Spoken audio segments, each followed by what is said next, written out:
Hello दोस्तों, स्वागत है आप सबका आपके अपने यूट्यूब चैनल पंख मोर में। कैसे हैं आप सब? उम्मीद करता हूं आप सब बढ़िया होंगे और अपनी पढ़ाई को एंजॉय कर रहे होंगे। तो दोस्तों, पिछली वीडियो में हम चंद्रगुप्त मौर्य, बिंदुसार और अशोक के बारे में पढ़ चुके हैं। आज की इस वीडियो में दोस्तों के मौर्य काल की प्रशासनिक व्यवस्था कैसी थी, सामाजिक आर्थिक राजनीतिक जीवन कैसा था, और जो मौर्य काल की स्थापत्य कला रही है, कौन कौन सी मूर्तियां हैं प्रमुख, क्या शैलियां नहीं मौर्य काल की, और मठ स्तूप वगैरह जो मौर्य काल में जो स्थापत्य कला रही, उन सभी बातों को दोस्तों आज की इस वीडियो में हम देखेंगे। प्रशासनिक व्यवस्था की जानकारी दोस्तों अर्थशास्त्र से जो चाणक्य के द्वारा लिखी गई है। अब दोस्तों प्रशासन जो चलाया जाता था, प्रशासन को आप वर्तमान में जो प्रशासनिक व्यवस्था है, जो मंत्रिमंडल है, जो मंत्रालय है, वैसे देख सकते हैं कि प्रशासन जो चलाया जाता था राजा के मंत्रिपरिषद के द्वारा चलाया जाता था। हालांकि शक्तियां केंद्रीकृत थी, राजा के हाथों में ज्यादातर शक्तियां थी, लेकिन जो मंत्रालय बटे हुए थे, जैसे कि मंत्रिमंडल का जो प्रधान होता है वह होता है प्रधानमंत्री, लेकिन मंत्रालय भी तो होते हैं, वैसे ही मंत्रालय जो होते थे उनके मंत्री होते थे। मंत्रिपरिषद के सदस्यों को क्या कहा जाता था? अमात्य कहा जाता था। मंत्रिपरिषद के सदस्यों को अमात्य कहा जाता था। अब ये रहे दोस्तों कुछ मंत्री जो कि देख रेख करते थे विभिन्न कामों की। दोस्तों जैसे कि वर्तमान में बहुत सारे मंत्रालय हैं, सबको हमें याद रखना नहीं होता है। प्रमुख जो मंत्रालय है उनको हम याद रखेंगे जिससे प्रश्न पूछे जाते हैं। जैसे कि सबसे जो प्रमुख मंत्री होता था या पुरोहित होता था, वह कौन होता था? वह होता था प्रधानमंत्री। जैसे कि वर्तमान में जो प्रधानमंत्री है उस टाइम पे होता था पुरोहित। ठीक। सेनापति जो होता था वह युद्ध विभाग का मंत्री होता था। सेनापति कौन होता था? युद्ध विभाग का मंत्री होता था। इसके बाद में एक होता था समाहर्ता। अभी दोस्तों एक बार हम ऐसे देख लेते हैं ताकि चीजें क्लियर हो जाएं। दोबारा में हम ट्रिक्स से भी इनको याद करेंगे, क्योंकि मैंने बताया है दोस्तों जहां कहीं भी टेबल होगी और जहां कहीं भी कंफ्यूजन बनेगी हम वहां पे ट्रिक्स लगाएंगे। समाहर्ता राजस्व विभाग का प्रमुख होता था। एक होता था दोस्तों सन्निय धाता। सन्निय धाता कोषाध्यक्ष होता था। आपको दोस्तों करना कुछ नहीं है, बस एक बार ऐसा देख लीजिए, दोबारा में मैं ट्रिक से आपको याद करा दूंगा। सन्निधाता जो कि कोषाध्यक्ष होता था। एक होता था प्रदेष्टा जो कि न्यायाधीश का कार्य करता था। एक होता था नायक। कौन होता था? नायक जो कि सेना का संचालक होता था। सेना का संचालक कौन होता था? नायक होता था। एक होता था दोस्तों दंडपाल। दंडपाल पुलिस अधिकारी होता था और इसका एक और कार्य था सेना के लिए सामग्री को एकत्रित करना, इसका दंडपाल का। एक होता था दोस्तों दुर्गपाल जो कि दुर्ग का रक्षक होता था। एक होता था अनंतपाल। सीमावर्ती तो जो दुर्ग होते थे, जो केंद्रीय दुर्ग के सीमावर्ती जो दुर्ग होते थे उनकी रक्षा के लिए होता था अनंतपाल। एक आत्विक होता था अधिकारी जो कि वन विभाग का प्रमुख होता था। आप देख सकते हैं दोस्तों कि जैसे कि वर्तमान में जो मंत्रालय है, रक्षा मंत्रालय, स्वास्थ्य मंत्रालय, विदेशीय मंत्रालय, इस तरीके से भी कार्य प्राचीन भारत में भी ईसा से 322 से 184 ईस्वी यानी कि 350 वर्ष पहले भी ऐसे ही प्रशासनिक व्यवस्था थी। ईसा से 350 साल पहले भी भारत में ऐसी ही प्रशासनिक व्यवस्था थी, जो कि हमें किसमें देखने को मिलती है? मौर्य साम्राज्य में देखने को मिलती है। अगला है दोस्तों द्वारिक। द्वारिक जो कि राजमहल की देख रेख करता था। राजमहल के अंदर कौन सा सामान आना है, ले जाना है, यह सभी कार्य होता था द्वारिक का। एक होता था दोस्तों लक्षणाध्यक्ष। मुद्रा एवं टकसालों का प्रमुख होता था लक्षणाध्यक्ष। अगला होता था सीता अध्यक्ष जो कि बहुत ज्यादा इंपॉर्टेंट है और बार बार दोस्तों पूछा जाता है कि सीता अध्यक्ष किसे कहा जाता था मौर्य काल में? तो किसे कहा जाता? जो कृषि विभाग का प्रमुख होता था उसे कहते थे हम सीता अध्यक्ष। देख चुके हैं दोस्तों, चलिए अब दोबारा से देखते हैं और इनको याद करने की कोशिश करते हैं। सबसे जो प्रमुख होता था वह होता था मंत्री या पुरोहित। तो दोस्तों पुरोहित से ही आपको वैदिक सभ्यता में आपको पुरोहित पढ़ा होगा। तो पुरोहित कौन होता था? वह प्रधानमंत्री होता था। इसको आप याद कर लेंगे। इसके बाद सेनापति। सेनापति जैसे कि दोस्तों इसके नाम से ही स्पष्ट है कि सेनापति युद्ध विभाग का मंत्री या प्रमुख होता था, सेनापति। इसके बाद में है समाहर्ता। समाहर्ता राजस्व विभाग का प्रमुख, यानी कि टैक्स का जो कलेक्शन करता था वह करता था समाहर्ता।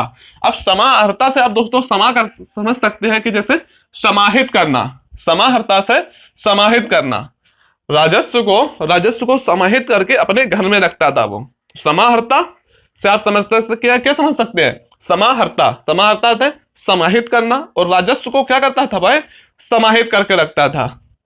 यह दोस्तों आपको याद हो गया होगा। अब है दोस्तों सन्निय दाता, जो कि कोष का अध्यक्ष होता था।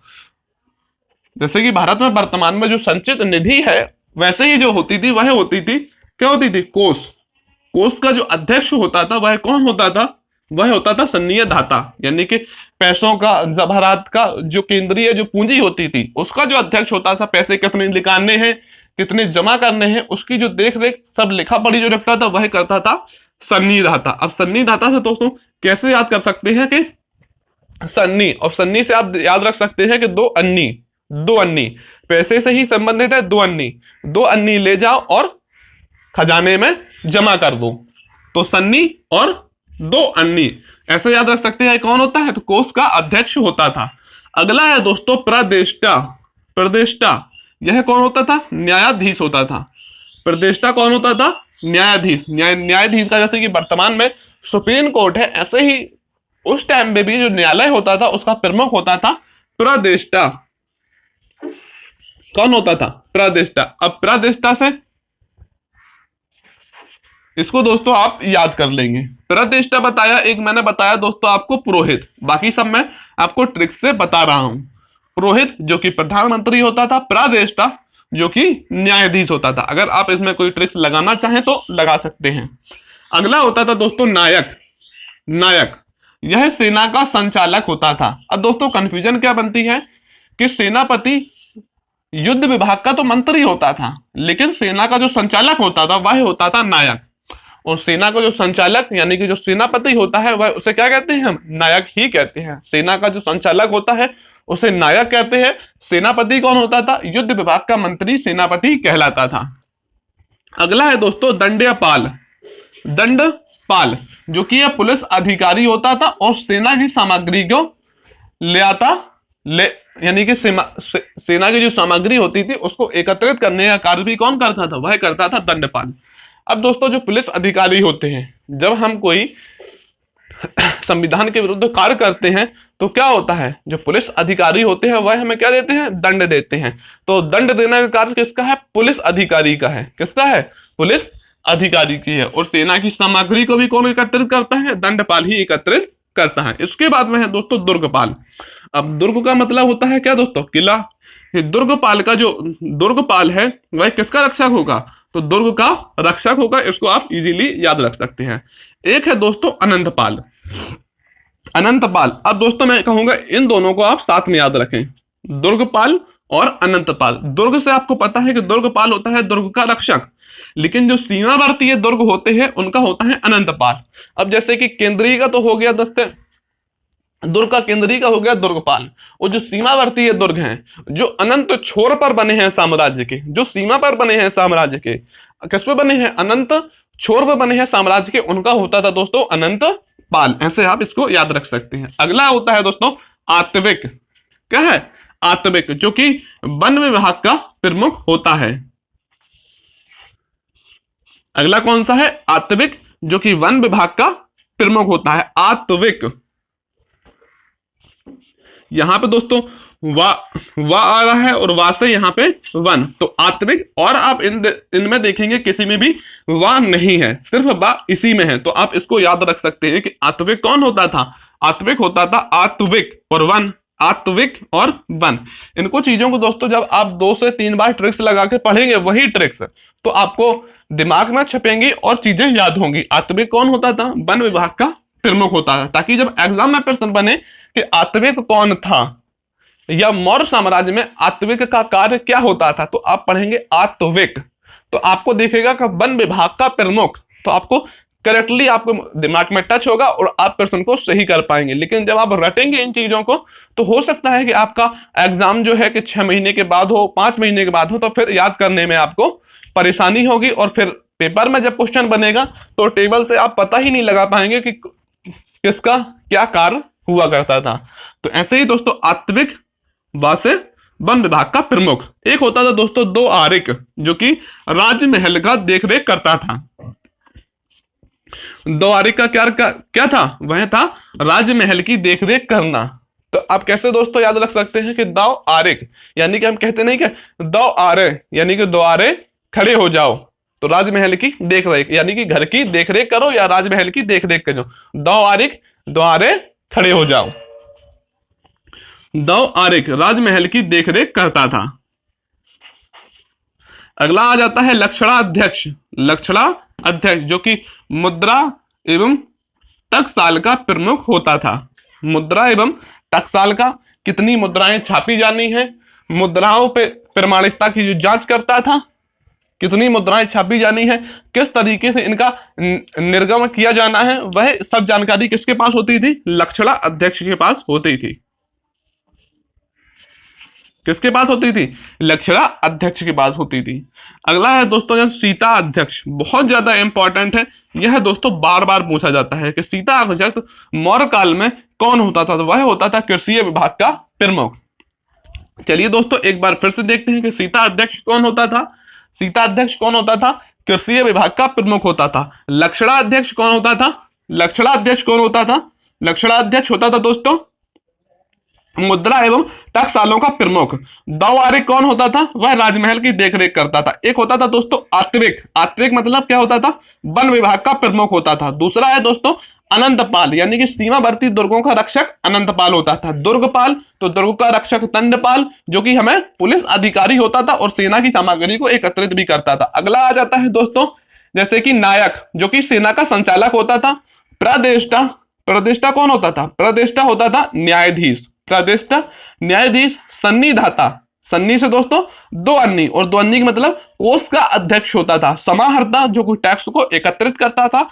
सेनापति जो कि युद्ध विभाग का जो मंत्री होता था वह सेनापति होता था। दूसरा है दोस्तों पुरोहित या मंत्री, जो कि प्रधानमंत्री के रूप में सर्वोच्च उच्च पद पर हुआ करता था। ये रहे दोस्तों हमारे विभाग और उनके मंत्री ने क्या कहा जाता है, बहुत ज्यादा इंपॉर्टेंट है। इसलिए मैं दोस्तों जो इंपॉर्टेंट होता है वो जहां पे ज्यादातर कंफ्यूजन आपको याद करने में बनती है, उसको मैं किसी ना किसी तरीके से आपको याद करने की पूरी कोशिश करता हूं। क्योंकि जो पॉइंट्स अलग अलग होते हैं उनको तो हम याद रख सकते हैं, उनमें कंफ्यूजन नहीं बनती, लेकिन कंफ्यूजन जहां पर बनती है एग्जामिनर अक्सर वहीं से प्रश्न पूछता है। तो हम दोस्तों क्या देख चुके हैं, हम देख चुके हैं मंत्रीय परिषद को और किस तरीके से प्रशासन का कार्य जो लोग संभालते थे, जो महत्वपूर्ण थे, उनको देखा। अब देखते हैं दोस्तों आर्थिक जीवन, क्योंकि जो मौर्य काल में लोग अपने दैनिक चर्या में जो अपने व्यापार, वाणिज्य, कृषि, पशुपालन ये भी तो कार्य करते होंगे, और जब इनसे प्रश्न पूछता है तो यूपीपीसीएस मेंस वगैरह में, आरओ में और आरएएस वगैरह में, यूपीएससी में इनसे अच्छे प्रश्न बनते हैं। यह दोस्तों जो वीडियो है यह मैं कहता हूं कि यूपीपीसीएस मेंस और प्री में भी जब अच्छे क्वेश्चन बनते हैं आपको मेंस लिखने में मदद करेगा, और जो पीसीएस में मेंस में अच्छे क्वेश्चन बनते हैं, प्री में भी जो अच्छे क्वेश्चन बनते हैं उसमें आपको बहुत ज्यादा मदद करेगा, और अक्सर प्रश्न इसी से बार बार पूछे गए हैं। आर्थिक जीवन, पशुपालन, कृषि व्यवस्था और वाणिज्यिक जीवन। तो सबसे पहले देखते हैं कि पशुपालन। लोगों के द्वारा अपने आर्थिक क्रियाओं को संपन्न करने के लिए पशुपालन किया जाता था, और पशुपालन भी दोस्तों उन लोगों से किया जाता, जैसे कि ऐसे नहीं कि 2-2, 4-4 पशु पालते जाते थे। लोग अपने पशुपालन को एक व्यवसाय के रूप में लेते थे और 200, 300, 250 पशुओं का पालन एक साथ करते थे। यह दोस्तों होता था उनके व्यवसाय का कार्य पशुपालन के द्वारा। और पशु के रूप में जैसे गाय है, भैंस है, सुअर है, इन सभी चीजों को दोस्तों पाला जाता था, उनके दुग्ध का उपयोग भी किया जाता था और उनकी बिक्री कर आर्थिक क्रियाएं संपन्न की जाती थी। अगला है दोस्तों जैसे कि कृषि व्यवस्था। कृषि व्यवस्था के रूप में आपको पता होगा कि संपूर्ण उत्तर भारत क्षेत्र में गंगा है, सिंधु है, गंगा है, ब्रह्मपुत्र है, और इनकी जो अन्य सहायक नदियां हैं, उत्तरी भारत जो है एक कैसा है, जलोढ़ मैदान है, जहां पे खादर एवं जो बांगर मिट्टियां हैं जो कि उपजाऊ दृष्टि से अत्यधिक महत्वपूर्ण है। इन मैदानी क्षेत्रों में अत्यधिक कृषि का विकास हुआ, और जो लोग कृषि किया करते थे वह अपनी आर्थिक क्रियाओं को कृषि के जरिए संपन्न करते थे। और कृषि का जोत का जो आकार था वर्तमान के जैसा बिल्कुल नहीं था दोस्तों। जैसे कि छोटी छोटी है जो जोतें होती जा रही हैं, जो हमारी सीमांत जोती होती है, अगर हम बात करें दोस्तों बृहत और सीमांत जोतों में, तो मात्र बृहत जोत जो है वो 10% से नीचे ही है, जिनका आकार 10 हेक्टेयर से 10 हेक्टेयर से ज्यादा है। लेकिन जो सीमांत जोत है वो 90, जो सीमांत जोत है वो 87 है, 87 यानी कि 90% के करीब जो जोतें हैं वह सीमांत जोत है, जिनका हेक्टेयर जो है 1 हेक्टेयर से भी कम की है। लेकिन मौर्य काल में दोस्तों जो हुआ करती थी वह हुआ करती थी बृहत जोतें, जिनका आकार कई कई हेक्टेयर का हुआ करता था, और लोग बड़े बड़े खेतों में अपनी कृषि करते थे और आर्थिक क्रियाओं को संपन्न करते थे। कृषि के रूप में गेहूं, चावल, जौ, बाजरा, राजस्थान वाले क्षेत्रों में मक्का, इन सभी का अत्यधिक उत्पादन किया जाता था। अब दोस्तों देखते हैं हम थोड़ा कृषि से भी और है कि भूमि कर लिया जाता था। क्या लिया जाता था? राजा के द्वारा कृषि व्यवस्था पर जो भूमि पर, जिनके पास भूमि होती थी उनसे भूमि कर लिया जाता था। भूमि कर कितना लिया जाता था दोस्तों? 1/6, यानी कि 6 में से 1 हिस्सा जो होता था उपज का भूमि कर के रूप में लिया जाता था। लेकिन खासकर मैंने बताया था जब हमने बौद्ध धर्म को देखा था, और बौद्ध धर्म में देखा था हमने कि टैक्स के रूप में जो भूमि कर 1/6 लिया जाता था। वहीं रोमिंदेई अभिलेख, जिसका एक और पॉइंट है, जैसे कि दोस्तों मौर्य काल के जितने भी अभिलेख मिले हैं या शिलालेख मिले हैं उनके सभी का जो विषय है वह प्रशासनिक है, प्रशासनिक जानकारी उनसे प्राप्त होती है। लेकिन एकमात्र अभिलेख रोमिंदेई अभिलेख जिसका जो विषय है वह आर्थिक विषय है, जिससे पता चलता है कि अशोक के द्वारा जो भूमि कर 1/6 लिया जाता था, महात्मा बुद्ध का जन्म लुम्बिनी में होने के कारण वहां के लोगों से 1/8 कर, 8 में से 1 हिस्सा कर के रूप में लिया जाता था। लुम्बिनी में कितना लिया जाता था? 1/8 का 8 का 1 हिस्सा टैक्स के रूप में लिया जाता था। अब कृषि की दोस्तों कुछ व्यवस्थाएं हैं, जैसे कि किस तरह की कृषि व्यवस्था होती थी वर्तमान में भी। अब हम देखते हैं कि जैसे कि परती होती है, बंजर भूमि होती है, उपजाऊ भूमि होती है, शुष्क मृदा होती है, उसी के हिसाब से वहां पर फसलें की जाती है। ऐसी ही विशेषता मौर्य काल में भी दोस्तों थी कि एक थी कृष्ट भूमि, कृष्ट भूमि और अकृष्ट भूमि। कृष्ट भूमि जो होती थी वह होती थी किसकी? जुती हुई मृदा। कृष्ट भूमि जो मृदा जुती हुई होती थी उसे कहते थे कृष्ट भूमि, और अकृष्ट भूमि वह मृदा जो जुती हुई नहीं होती थी उसे हम कहते थे अकृष्ट भूमि। अगला जो हमने दोस्तों देखा वह देखा स्थल। स्थल दोस्तों आप समझ सकते हैं जैसे कि कोई समतल भाग होगा, लेकिन ऐसा नहीं है। मौर्य काल में स्थल ऐसी भूमि को कहा जाता था जो अन्य भूमियों से उठी हुई होती थी। और अंततः अदेव मात्रिक, जो मोस्ट इंपॉर्टेंट ऐसी भूमि होती थी शुष्क भूमि, जहां पे शुष्क कृषि की जाती थी, अदेव मात्रिक। तो दोस्तों अगला जो है दोस्तों वह है सार्तवह। सार्तवह व्यापारिक काफिले के मुखिया को कहा जाता था। दोस्तों मैंने इसलिए अलग लिखा है ताकि जे आपको कंफ्यूजन ना हो। सार्तवह जो होता था वह होता था व्यापारिक काफिले का मुखिया। सार्थ वह, अब व्यापारिक काफिला, सार्थ मतलब साथ और वह मतलब बहन करना। व्यापारिक काफिला कैसे होता था? लोग साथ में रहते हैं, साथ में रहते हैं काफिले में। और व्यापार मतलब बहना, वहन करना, एक चीज को खरीदकर दूसरी चीज को बेचना, चीजों को बहन करना, साथ में चीजों का बहन करना, वह क्या होता? व्यापारिक काफिले का मुखिया को क्या कहते थे? सार्तवह कहते थे। ऐसे दोस्तों अपने दिमाग में आप ट्रिक्स बनाकर जब एक बार डाल लेंगे तो फिर यकीनन आपको लंबे समय तक याद रहेंगी। और जब आप एग्जाम में प्रश्न बनेगा तो आप, मैं कहता हूं दोस्तों जब जैसे ही बना कि सार्तवह है तो सार्तवह सुन के आपको लगेगा हाँ पढ़ा है। और सार्तवह मतलब साथ मतलब साथ, और वह मतलब बहन करना, तो व्यापारिक काफिले का यह मुखिया है दोस्तों, ऐसे आपको याद आ जाएगा। टैक्स का जो एकत्रण करता था वह होता था दोस्तों समाहर्ता, जो टैक्स का एकत्रण करता था। क्या करता था? टैक्स का एकत्रण करने वाला समाहर्ता कहता था।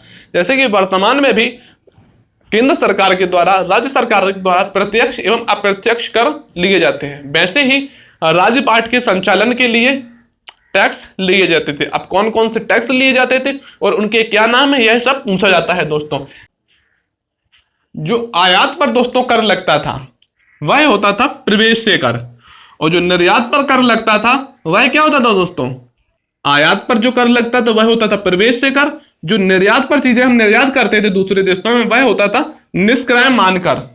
तो प्रवेश से मतलब आयात करना और निष्क्रय मान का मतलब निर्यात करना। ऐसे आप दोस्तों समझ सकते हैं। अगला है दोस्तों कि जो टैक्स लिए जाते थे, एक था उसमें भाग और एक बलि। एग्जाम में ऐसा भी प्रश्न जैसे पूछा गया है कि भाग या बलि क्या थे। मौर्य काल में उसका नाम भी नहीं दिया गया था। तो इसीलिए मैं दोस्तों कहता हूं कि चीजों को बार बार पढ़िए, ताकि नाम से भी या किसी पॉइंट से क्वेश्चन एग्जामिनर बनाए तो आप कर पाए। भाग या बलि क्या थे? टैक्स के रूप थे मौर्य काल में। भाग, भाग किस पर लगता? तो उपज का हिस्सा था, यानी कि उपज पर जो लगने वाला एक तरह का टैक्स था वह था भाग। और कितना लगता था? 10 में से एक हिस्सा उपज पर कर लगता था। दूसरा था दोस्तों बलि, यह लगता था राजस्व पर कर। किस पर लगता था? राजस्व पर जो लगने वाला कर था वह था बलि। अगला है दोस्तों प्रणय। प्रणय जो कि आपातकालीन टैक्स लगता था। आपातकालीन जब कोई आपदा आ जाती थी तो लोगों को टैक्स जो देना पड़ता था, जो समृद्ध थे लोग, तो वो कौन सा टैक्स होता था? वह होता था प्रणय टैक्स। अगला है दोस्तों टैक्स हिरण्य। जो टैक्स नकद के रूप में नकद लिया जाता था वह होता था कौन सा? हिरण्य। तो हमने देखा दोस्तों कितने तरह के? 4 तरह के टैक्सों को। मेनली जो है वह 4 तरह के टैक्स हैं: भाग, बलि, प्रलय और हिरण्य। भाग जो होता है दोस्तों वह उपज पर लगता था। कितना लगता था? 1/10। बलि राजस्व कर था। प्रलय आपातकालीन कर, यानी कि प्रलय यानी कोई आपदा आ गई तो आपातकालीन कर। हिरण्य जो कि नकद लिया जाता था। दोस्तों 2 और थे, एक प्रवेश कर और एक निष्क्रयमान। प्रवेश जो कि आयात पर लगता था, निष्क्रयमान जो निर्यात पर कर लगता था। अब देखते हैं दोस्तों सामाजिक व्यवस्था को। सामाजिक व्यवस्था को इससे पहले दोस्तों देख लेते हैं कि न्यायिक व्यवस्था कैसी थी और गुप्तचर संस्थाएं कौन कौन सी थी। सबसे पहले कि ग्राम में जो प्रशासनिक अधिकारी होता था वह होता था गोप। जाने कितने बार एग्जाम में पूछी गई है कि मौर्य साम्राज्य में ग्राम प्रधान का जो अधिकारी होता था वह कौन होता था? गोप होता था। बार बार याद करिए दोस्तों, गोप कौन होता था? ग्राम में जो प्रशासनिक इकाई का प्रशासनिक जो अधिकारी होता था वह होता था गोप। अब दोस्तों जो ग्राम का अध्यक्ष होता था वह होता था ग्रामणी। जैसे कि वर्तमान में जो ग्राम प्रधान होता है उसे ही कहा जाता है ग्रामणी, लेकिन जो प्रशासनिक मुखिया होता था वह होता था गोप। दोनों प्रश्न दोस्तों पूछे गए हैं, जब हम प्रश्नों करेंगे तब देखेंगे। अगला दोस्तों देखते हैं कि न्यायिक व्यवस्था कैसी थी। वर्तमान में सुप्रीम कोर्ट है, हाई कोर्ट है, अधीनस्थ न्यायालय है और भी अन्य अतिरिक्त कोर्ट है। लेकिन उस समय में दोस्तों न्यायिक व्यवस्था तो जो होती थी वह एक था धर्म स्थीय और एक था कंटक शोधन। धर्म स्थीय और कंटक शोधन, जैसे कि वर्तमान में दीवानी और फौजदारी होती हैं, वैसे ही जो धर्म स्थीय थी, धर्म स्थीय याद करिए दोस्तों, धर्म स्थीय वह होती थी दीवानी और एक कंटक शोधन जो थी वह होती थी फौजदारी। यह थी 2 न्यायिक संस्थाएं। दोस्तों गुप्तचर संस्थाएं 2 थी। गुप्तचर संस्थाएं 2 थी। अर्थशास्त्र में गुप्तचर संस्था को गौण पुरुष कहा गया है। क्या कहा गया है? गौण पुरुष। अर्थशास्त्र में गुप्तचर संस्थाओं को गौण पुरुष कहा गया है। 2 गुप्तचर संस्थाएं थी, एक संस्था और एक संचरा। दोस्तों चीजों को थोड़ा जल्दी देखते हैं, आप वीडियो को पॉज करके समझ लिए करिए, नहीं तो वीडियो थोड़ा ज्यादा लंबा बन जाएगा। संस्था जो होती थी वह होती थी जो स्थायी है कर, यानी कि स्थायी रहकर जो सूचनाओं को, समाज की सूचनाओं को गुप्त तरीके से राजा तक पहुंचाती थी, यह है स्थायी थी। उसे क्या कहते थे? संस्था। और वैसे भी संस्था स्थायी होती है। एक होती थी गुप्तचर संस्था, वह होती थी संचरा, जो कैसी थी? अस्थायी थी। अस्थायी थी। यह दोस्तों अलग अलग जगहों पर है कि गुप्त सूचनाओं को राजा तक पहुंचाती थी। एक संस्था और एक संचरा, यह रही दोस्तों गुप्त संस्थाएं। सामाजिक जीवन कैसा था दोस्तों? सामाजिक जीवन में जैसे कि वर्तमान में सामाजिक जीवन कैसा है और उस टाइम पर, दोनों पर अंतर को डिस्कस करते जाइए, देखते जाइए, ताकि चीजें क्लियर हो सके। उस टाइम पे पुनर्विवाह था। नियोग प्रथा की अनुमति थी। अब नियोग प्रथा क्या होती है दोस्तों? अगर आपने वैदिक सभ्यता का मेरा पार्ट देखा होगा तो यकीनन आपको पता होगा कि नियोग प्रथा, पुनर्विवाह, सती प्रथा, ये सभी क्या होती है, मैंने काफी अच्छे से आपको बताया था।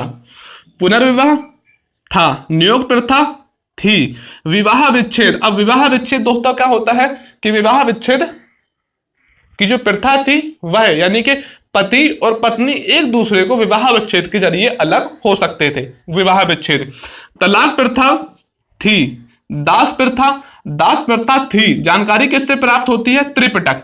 जो बौद्ध ग्रंथ है सुत्त पिटक, विनय पिटक और अभिधम पिटक, उनसे प्राप्त होता है कि समाज में 4 प्रकार की, कितने प्रकार की? 4 प्रकार की दास प्रथा थी। लेकिन जो मैगस्थनीज की इंडिका है उससे दास प्रथा की जानकारी नहीं मिलती है, उसमें दास प्रथा के बारे में नहीं बताया गया है। लेकिन दास प्रथा की जानकारी त्रिपिटक से मिलती है जो बौद्ध ग्रंथ है। क्या है? बौद्ध ग्रंथ। पुरानी चीजों को देखिए, आपको सब पता होगा कि बौद्ध ग्रंथ क्या है, किससे संबंधित है, सब कुछ आपको पता होगा कि बौद्ध ग्रंथ है जिसमें 4 प्रकार की हमें दास प्रथा का वर्णन मिलता है। सती प्रथा। सती प्रथा उस टाइम पे नहीं थी। सती प्रथा नहीं थी। मैगस्थनीज ने समाज को कितने वर्गों में बांटा था? जो समाज था अपनी इंडिका में मैगस्थनीज ने कितने? 7 वर्गों में बांटा था। फिर से देखते हैं दोस्तों।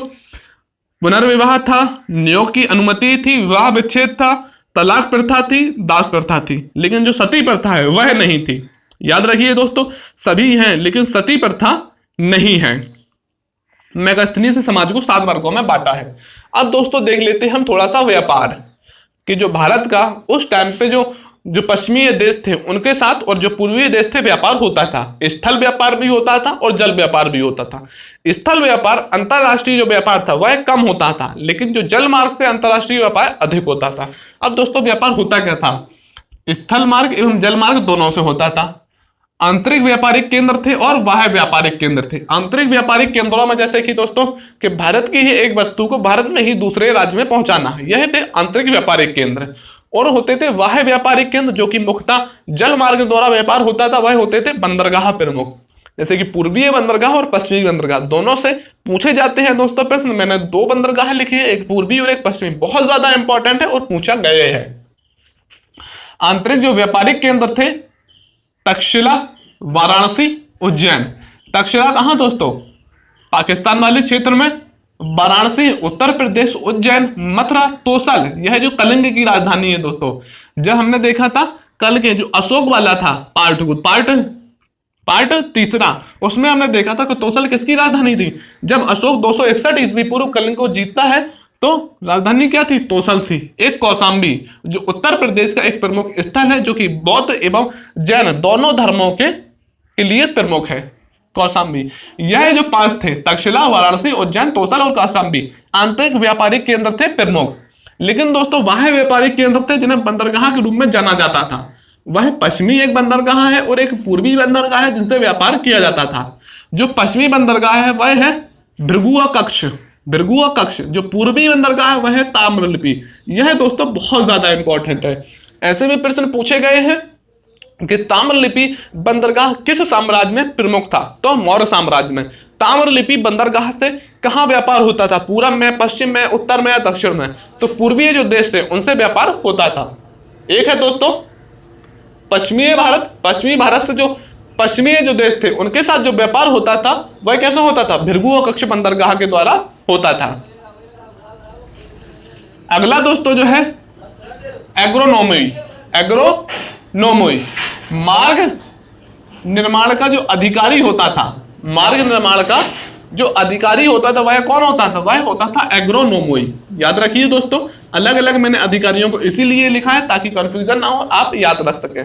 एग्रोनोमोई कौन होता था? मार्ग निर्माण का अधिकारी होता था एग्रोनोमोई।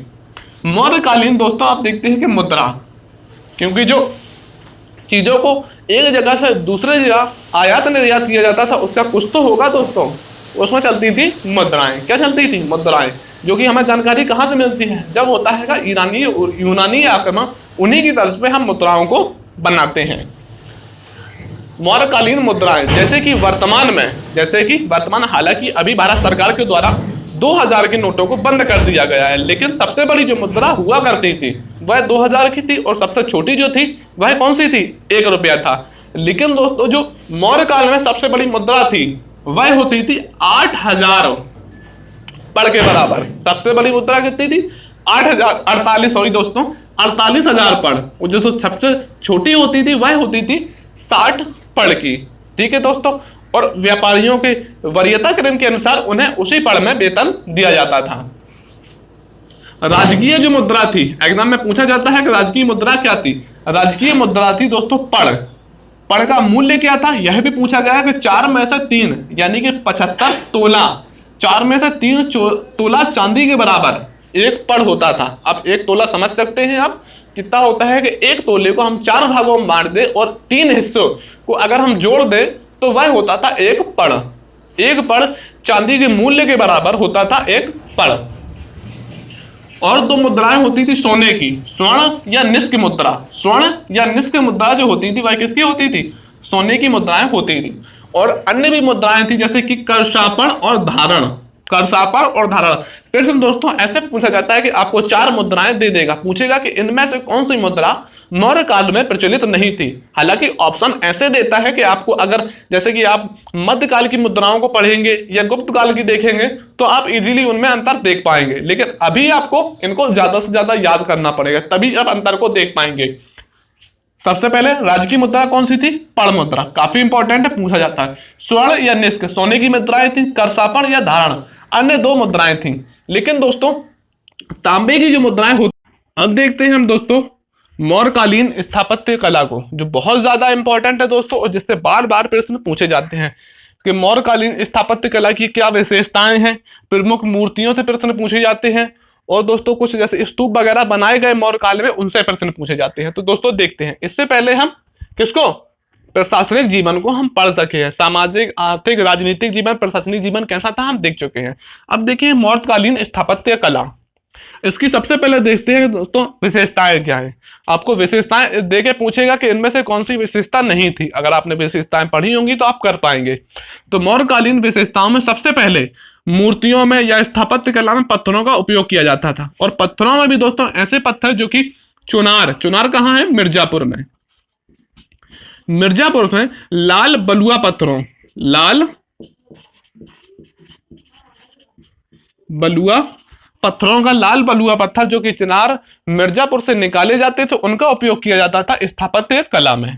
ठीक है दोस्तों, अगली जो विशेषता है वह है लौह अयस्क, यानी कि लौह अयस्क का भी थोड़ा हल्का सधा हुआ उपयोग किया जाता था किसमें, मौर्यकालीन स्थापत्य कला में, लोहे का भी यूज किया जाता था।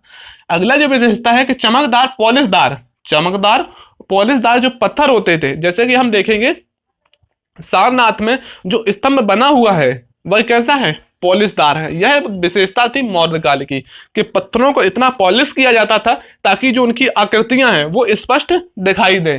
चमकदार पॉलिशदार पत्थरों का उपयोग किया जाता था और जो पॉलिश की जाती थी उसे हम कहते थे ओप। क्या कहते थे दोस्तों, ओप कहते थे। ओप का प्रयोग किया जाता था। भवन निर्माण में लकड़ी का उपयोग किया जाता था। क्या किया जाता था, भवन जो निर्माण किया जाता था उसमें पत्थरों के साथ साथ लकड़ी का भी उपयोग किया जाता था।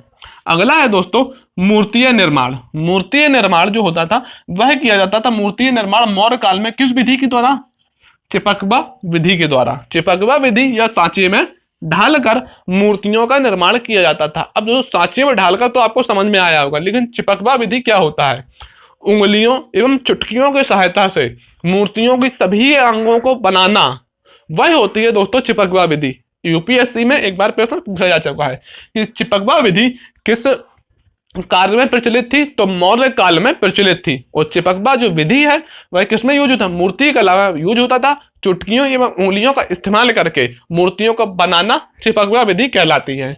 अब दोस्तों प्रमुख मूर्तियां हैं जो मौर्य काल में प्रसिद्ध हैं। ज्यादा दोस्तों मैंने नहीं लिखी है, मैंने मोस्ट इंपॉर्टेंट 3 मूर्तियां लिखी हैं।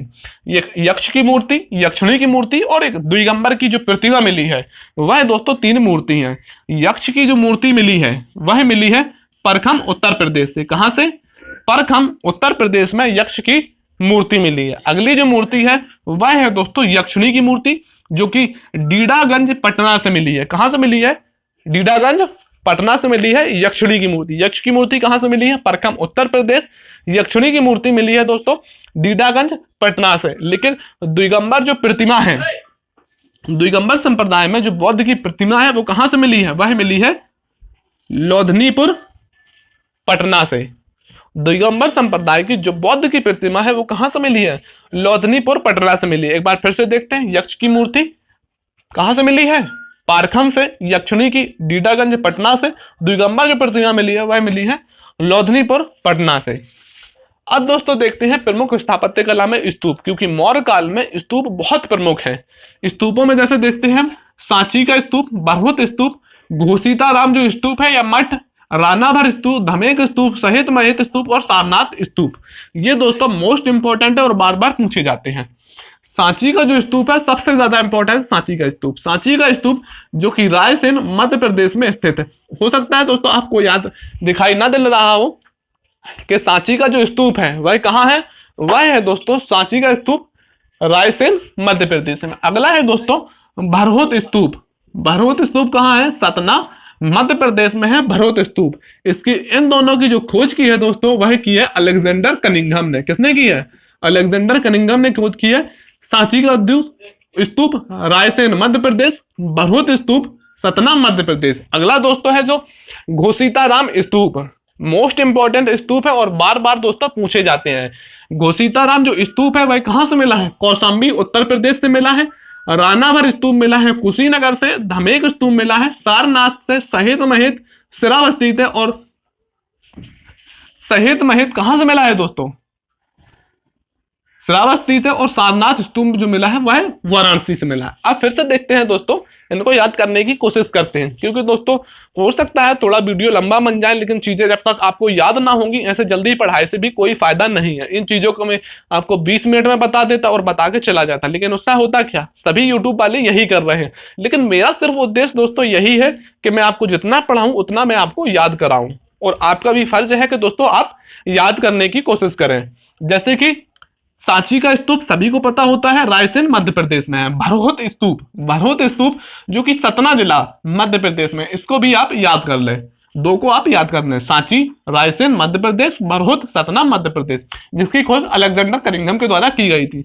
अब दोस्तों इनको हम ट्रिक से याद करते हैं, जैसे कि घोसीताराम बिहार, घोसीताराम बिहार जो कि कहाँ है, कौशाम्बी में है। कहाँ है, कौशाम्बी में। अब ट्रिक्स दोस्तों क्या है कि घोसीता, घोसीता आप समझ सकते हैं कि घसीटा, घसीटा। तो किसने घसीटा, यानी कि शाम को बड़े भाई ने छोटे भाई को क्या करा, घसीटा, घसीटा।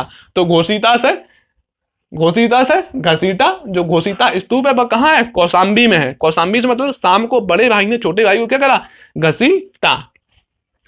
ट्रिक से दोस्तों आपको चीजें याद हो जाती हैं और लंबे समय तक याद रहती है। एक है दोस्तों रानाभर स्तूप, कहाँ है, कुशीनगर में।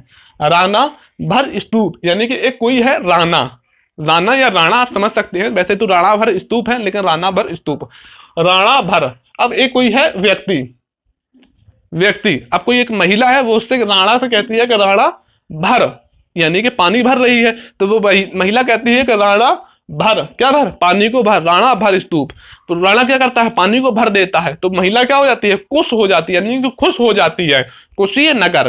तो राणा भर स्तूप कहाँ है, कुशीनगर में है। अगला है दोस्तों धमेक स्तूप, धमेक स्तूप वो कहाँ है, धमेक स्तूप है सारनाथ में। इसकी दोस्तों सबसे बड़ी जो विशेषता है, और मैंने लिखा है कि एग्जामिनर इसी से प्रश्न पूछता है बार बार, अन्य जो स्तूप है वह मौर्य काल के हैं, लेकिन जो धमेक स्तूप है जो सारनाथ में है वह कहां सा है, वह दोस्तों मौर्य काल में नहीं बनाया गया, वह बनाया गया है गुप्त काल में। और अक्सर एग्जामिनर इसे से ही प्रश्न पूछता है कि जो धमेक स्तूप है किस काल में बनाया गया। अब स्तूप देखते हैं तो आपको लगता होगा अशोक मौर्य काल में, लेकिन ऐसा नहीं है। धमेक स्तूप दोस्तों गुप्त काल का है। किसका है दोस्तों, गुप्त काल का। मोस्ट इंपॉर्टेंट है और एग्जामिनर बार बार पूछता है धमेक स्तूप। अगला है दोस्तों सहित महित, सहित महित स्तूप जो कहां, उत्तर प्रदेश के श्रावस्ती जिले में है। या सहित और महित, सहित महित बार बार पढ़िए, सहित महित जो कहां है, श्रावस्ती, सहित श्रावस्ती में है। इसके बाद में दोस्तों सारनाथ स्तूप। अब सारनाथ स्तूप दोस्तों आप समझ सकते हैं कि मोस्ट इंपॉर्टेंट है। सारनाथ स्तूप कहां है, वाराणसी में। और सारनाथ में ही महात्मा बुद्ध ने अपना पहला उपदेश दिया था, जिसे क्या कहा जाता है, धर्म चक्र प्रवर्तन कहा जाता है। तो सारनाथ स्तूप वाराणसी, सहित महित श्रावस्ती। एक बार दोस्तों फिर से देखते हैं कि सारनाथ स्तूप कहां है, वाराणसी में, सहित महित श्रावस्ती में। धमेक स्तूप जो कि गुप्तकालीन है और कहां पे है धमेक स्तूप, सारनाथ में। अगला है दोस्तों रानाभर, रानाभर दोस्तों कुशीनगर में है। रानाभर के बाद में सांची जो कि रायसेन जिला मध्य प्रदेश। और एक है दोस्तों कौन सा, भरहुत स्तूप, भरहुत स्तूप सतना जिला मध्य प्रदेश। अगला है घोसीताराम, घोसीताराम तो दोस्तों कहां है, कौशाम्बी में। यह रहे दोस्तों प्रमुख स्तूप। अब दोस्तों बराबर और नागार्जुनी की जो पहाड़ियां हैं वो गया जिला दक्षिणी बिहार में स्थित है। कौन सी? बराबर और नागार्जुनी की पहाड़ियां। इसमें दोस्तों 4 गुफाएं हैं जो कि अशोक, अशोक और अशोक के पौत्र, अशोक और अशोक, लिख लीजिए दोस्तों, अशोक, अशोक के पुत्र दशरथ, दशरथ के द्वारा बनवाई गई हैं। बराबर एवं नागार्जुनी की पहाड़ियों को कटवाकर वहां गुफाओं का जो निर्माण करवाया है वह अशोक और अशोक के पुत्र दशरथ के द्वारा करवाया गया है। इंपॉर्टेंट रखिए, देखो मतलब याद रखिए दोस्तों, बहुत इंपॉर्टेंट है। इसमें 4 गुफाएं हैं, 4 में से 3 जो गुफाएं हैं दोस्तों वह अशोक के 3 गुफाओं में लेखनों को यानी कि लेखों को उत्कीर्ण करवाया गया है। अशोक ने जो बातें कही हैं, जब हमने पिछली वीडियो में देखा तो मैंने बताया था एक गुहा लेख होते थे, गुहा लेख वह यही है दोस्तों कि नागार्जुनी पहाड़ियों को कटवाकर अशोक ने अपने लेखों को उत्कीर्ण करवाया, वो 3 गुफाओं में लिखे हुए हैं। इसमें से जो 3 गुफाएं थी वह किसके लिए थी? आजीवक संप्रदाय के लोगों के निवास के लिए थी। 3 गुफाएं आजीवक संप्रदाय के लोगों को के लिए बनाई गई थी। 3 गुफाओं में ही अशोक के लेख उत्कीर्ण थे, उन्हीं 3 गुफाओं में आजीवक जो संप्रदाय के लोग थे वो निवास करते थे।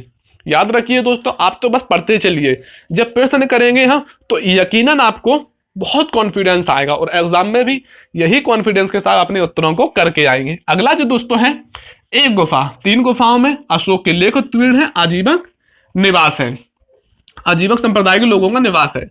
अगला जो है मौखरीय शासक, एक जो गुफा है इसे लोमहर्ष ऋषि गुफा कहा जाता है। क्या कहा जाता है दोस्तों? लोमहर्ष ऋषि की गुफा। एग्जाम में प्रश्न पूछा जाता है कि लोमहर्ष ऋषि की गुफा कहाँ है, तो कहाँ बनाई गई है? बिहार में बनाई गई है, गया जिले में है।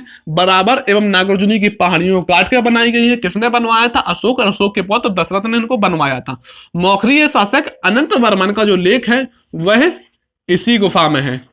आपसे पूछेगा 3 गुफा में किसके लेख है? अशोक के हैं, और एक गुफा में मौखरीय शासक अनंत वर्मन का लेख उत्कीर्ण है। हालांकि हमें अभी मौखरीय वंश को नहीं पढ़ा है, जब आगे पढ़ेंगे तो फिर इसके बारे में देखेंगे। अनंत वर्मन के लेख किसमें है? बराबर एवं नागार्जुनी की एक पहाड़ी में लेखों को उत्कीर्ण करवाया गया है। अब दोस्तों देखते हैं कि मौर्य साम्राज्य के अवशेष कहां से प्राप्त हुए हैं, कहां से प्राप्त हुए हैं।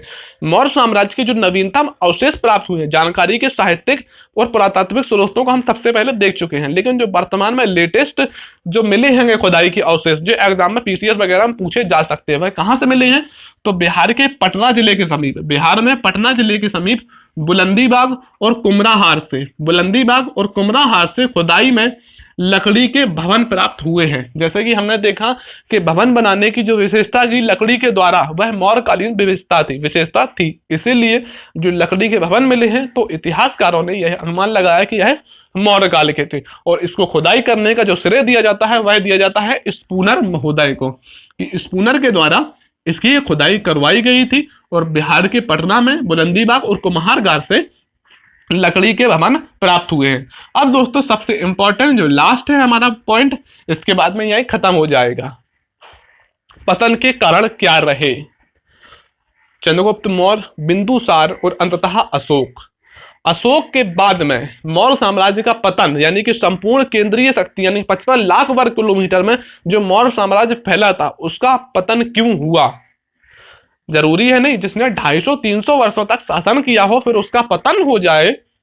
क्यों हुआ पतन, उसको देखना दोस्तों बहुत इंपॉर्टेंट है। और देखते हैं कि अशोक की मृत्यु के बाद अशोक के पुत्र आते हैं जो कि इतने योग्य नहीं थे। अयोग्य शासकों, अयोग्य, निर्बल और अदूरदर्शी उत्तराधिकारियों के होने के कारण, अयोग्य, अदूरदर्शी, जो दूर को नहीं सोच सकते थे, उसने सत्ता के योग्य नहीं थे, इतने बड़े साम्राज्य को संभालने के काबिल नहीं थे, और निर्बल शासकों के जब आते हैं तो मौर्य साम्राज्य का वहीं से पतन होना शुरू हो जाता है। और स्थानीय स्तर पर छोटे छोटे जो मंत्री थे वह अपने रूप में छोटे छोटे मंत्री थे वह खुद को स्वतंत्र करने लगते हैं।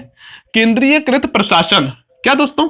केंद्रीयकृत प्रशासन, यह सबसे बड़ी दोस्तों कह सकते हैं कि मौर्य साम्राज्य में भूल थी कि संपूर्ण इतने बड़े साम्राज्य को संभालने के लिए आप वर्तमान से देखिए कि भारत को अगर प्रशासनिक दृष्टि से संघीय ढांचा ना करके अगर केंद्रीकृत ढांचा करा जाए कि संपूर्ण शक्तियों को केवल केंद्र ही संभाले तो क्या प्रशासन उतनी सुदृढ़ व्यवस्था से चल सकेगा जैसे कि जो संघीय व्यवस्था में चलता है कि सबसे ऊपर केंद्र, फिर 28 राज्य और उसमें भी 8 केंद्र शासित प्रदेश और प्रदेशों को भी, राज्यों को भी जिलों में बांटा गया है। जैसे कि उत्तर प्रदेश को 75 जिलों में बांट दिया। क्यों बांट दिया दोस्तों? कि प्रशासनिक दृष्टि से, और प्रत्येक जिले में डीएम बना दिए गए। क्योंकि कि प्रशासन अच्छे से चलाया जा सके। एक व्यक्ति संपूर्ण प्रशासन को नहीं चला सकता। इसीलिए सबसे बड़ी गलती थी जो मौर्य साम्राज्य की, वह थी केंद्रीयकृत प्रशासनिक व्यवस्था। क्यों थी? कि संपूर्ण शक्तियां राजा के हाथों में थी और प्रशासन वही चलाता था। हालांकि अशोक के द्वारा जो केंद्रीकृत प्रशासन थी उसका थोड़ा सा कम किया गया, क्योंकि अशोक ने अपने साम्राज्य में 5 राजधानियों को बनाया था। क्यों बनाया था? कि प्रशासन की दृष्टि से उतना सुदृढ़ किया जा सके, प्रशासन सही से चलाया जा सके। हालांकि अशोक की मृत्यु के बाद अन्य शासक आते हैं दोस्तों कि वो प्रशासनिक व्यवस्था को पूर्णतः केंद्रित कर देते हैं और प्रशासन को संभाल नहीं पाते। इसलिए स्थानीय स्तर पर बहुत से राजाओं का उदय होना शुरू हो जाता है और मौर्य साम्राज्य का फिर वहीं से पतन होता है। अगला दोस्तों जो है कि मौर्य साम्राज्य का पतन क्यों हुआ? कि राष्ट्रीय चेतना का लोगों में अभाव था। राष्ट्रीय चेतना का लोगों में अभाव होने के कारण भी पतन हुआ। प्रांतीय मंत्रियों ने, प्रांतीय जो मंत्री थी कि उनका अत्याचार, प्रांतीय मंत्रियों का अत्याचार। दोस्तों होता क्या था कि जैसे कि अशोक के शासनकाल में तो प्रशासनिक व्यवस्था अच्छी थी, लेकिन बाद में कई मंत्री बनते हैं। अब मंत्री जहां पर बनाया जाएगा या नियुक्त किया जाएगा वहां पे क्या करेगा? मंत्री या अपना ज्यादा से ज्यादा सोचेगा कि अपना पेट भर सके, तो लोगों पर अत्याचार करते थे। उनसे अधिक मात्रा में, जितना टैक्स नहीं था, टैक्स कितना था दोस्तों? 1/6। वो 1/6 से कहीं ज्यादा टैक्स भूमि कर अर्जित करते थे। इसलिए दोस्तों इनसे ऊब चुके थे और इनको चाहते थे कि इनका अंत हो जाए। प्रांतीय मंत्रियों का अत्याचार और अंततः जो था टैक्स में वृद्धि। टैक्स में वृद्धि को भी मौर्य पतन का कारण माना जाता है। सबसे पहले अयोग्य, निर्बल, अदूरदर्शी शासक थे। केंद्रीयकृत प्रशासनिक व्यवस्था जो कि सबसे पतन का सबसे प्रमुख कारण थी। राष्ट्रीय चेतना का अभाव, प्रांतीय मंत्रियों को प्रजा पर अत्याचार और टैक्स में वृद्धि, यह तो दोस्तों क्या पतन का कारण। अब देखते हैं कि उपलब्धियां क्या रही अशोक के शासनकाल की या मौर्य साम्राज्य की। पहली जो उपलब्धि रही कि संपूर्ण भारत में या अखंड भारत में एक भाषा का उपयोग करवाया गया, एक लिपि का उपयोग करवाया गया, एक कानून का उपयोग कराया गया। होता क्या था? इससे पहले जगह जगह स्थानीय राजा थे, 16 महाजनपद थे। 16 महाजनपद थे, वहां पे अलग अलग भाषाएं थी, अलग अलग लिपि थी, अलग अलग तरह के कानून चलते थे। जैसे कि हमने देखा कि 2 जो महाजनपद थे, कौन कौन से थे? अब कमेंट से बताइए अब कि 2 महाजनपद कौन से थे जिनमें गणतंत्रात्मक शासन प्रणाली थी। पहला जो मैंने प्रश्न पूछा है, क्या पूछा था दोस्तों आपसे? कि 1 रुपए के सिक्के के ऊपर किसके हस्ताक्षर होते हैं या कौन जारी करता है। अगला जो मैंने प्रश्न पूछा है वह पूछा है कि 16 महाजनपदों में कौन से 2 महाजनपद थे जिनमें गणतंत्रात्मक शासन व्यवस्था थी। आप इसको बताइए। दूसरा प्रश्न यह पूछा है मैंने, जैसे कि 16 महाजनपदों में 2 में गणतंत्रात्मक शासन व्यवस्था थी और अन्य 14 में राजतंत्रात्मक शासन व्यवस्था थी। मुद्रा अलग अलग चलाई जाती थी, बोलिए, भाषा, लिपियां सब अलग अलग थी। लेकिन मौर्य काल में जो दोस्तों हुआ वह एक भाषा चलाई गई, एक लिपि और एक कानून रहा। 84,000 स्तूपों का निर्माण करवाया गया। अब दोस्तों आप 84,000 कहिए याद कर सकते हैं? नहीं कर सकते, और ना ही एग्जामिनर 84,000 में पूछता है। जो मैंने लिखे हैं उन्हीं से अक्सर प्रश्न पूछे जाते हैं। 84,000 स्तूपों का निर्माण किसमें करवाया गया? तो मौर्य काल में करवाया गया। अगला है दोस्तों कि अशोक के द्वारा नगर बसाए गए। इनको सबसे मैंने लास्ट में क्यों लिखा है पता है? मैंने इसीलिए लिखा है कि ताकि मैं आपसे दिखा दूं। कुछ मिनट करते क्या है बच्चे कि पॉइंट्सों को, कि कश्मीर, श्रीनगर की स्थापना कश्मीर में अशोक के द्वारा करवाई गई और अशोक के द्वारा नेपाल में देवपत्तन की स्थापना करवाई गई। यह पहले ही याद कर लेते हैं। सबसे बाद में मैंने इसी लिखा है कि ताकि सबसे इंपॉर्टेंट है कि बार बार पूछता है कि श्रीनगर की जो स्थापना करवाई गई है किसके द्वारा करवाई गई है? अशोक के द्वारा। किस नदी के किनारे? तो झेलम नदी के किनारे करवाई गई, जिसे वैदिक युग में क्या कहा जाता था? वितस्ता कहा जाता था। बाद में लिखने का कारण यही है कि आपको दिखा सकूं कि मोस्ट इंपॉर्टेंट जो पॉइंट है मैंने सबसे लास्ट पे क्यों लिखा है, कि जितने भी पॉइंट्स मैंने लिखे हैं ये सभी इंपॉर्टेंट है दोस्तों, उतने ही इंपॉर्टेंट है जितना जो लास्ट में लिखा हुआ पॉइंट है वह इंपॉर्टेंट है, जो कि आप पॉइंट्स के रूप में याद कर जाते थे। कश्मीर की स्थापना, श्रीनगर की स्थापना, सॉरी दोस्तों, श्रीनगर की जो स्थापना अशोक के द्वारा की गई थी, कहां पे? झेलम या वितस्ता नदी के किनारे जम्मू कश्मीर में। एक नेपाल में अशोक ने नगर बसाया था जिसका नाम था देवपत्तन। हो सकता है दोस्तों आपको याद ना दिख रहा हो यहाँ पे, तो अशोक ने जो नगर बसाए थे देख लीजिए यहाँ पे नगर। एक था दोस्तों जम्मू कश्मीर में श्रीनगर, श्रीनगर, और अगला जो है दोस्तों वह है देवपत्तन। कौन सा दोस्तों? देवपत्तन, देवपत्तन। दो नगरों को अशोक के द्वारा बसाया गया था। यह रही दोस्तों हमारी आज की क्लास।